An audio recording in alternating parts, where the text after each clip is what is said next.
Movie baru dekat wayang yang aku bagi 4 bintang daripada 5 bintang. Lord of the Rings versi anime.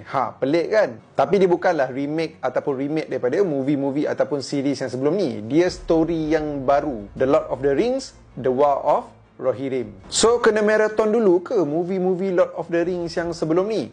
Tak payah, sebab event yang berlaku dalam The War of Rohirrim ni berlaku beratus tahun sebelum trilogi Lord of the Rings yang kita pernah tengok dululah. Tapi masih dalam universe yang sama. Mengisahkan tentang Wolf daripada Dunlanding yang nak revenge dekat Hammerhand, King of Rohan. Dalam masa yang sama, declare perang ke atas kerajaan Rohan lah. Kenapa? Aku tak boleh nak bagi tahu detail sangat sebab takut spoiler. So dalam movie ni kita akan tengok macam mana Hammerhand dengan anak-anak dia terutamanya Hera cuba nak defend diorang punya kingdom ataupun kerajaan Rohan ni daripada diserang oleh Wolf dan juga tentera-tentera dia.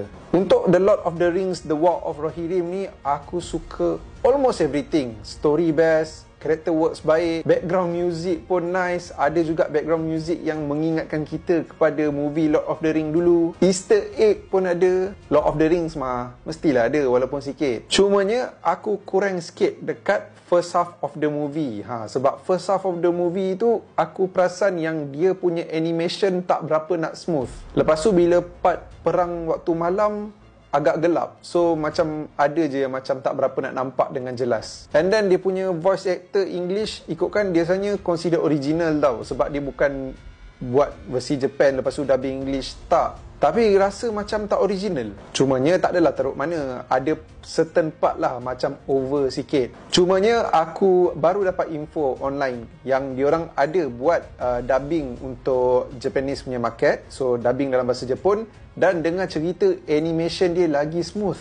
Tak tahulah betul ke tak. Thank you to TGV Cinema sebab sudi belanja aku tiket untuk layan The Lord of the Rings, The War of Rohirrim ni. So korang tengoklah dekat TGV Cinema berhampiran dengan korang.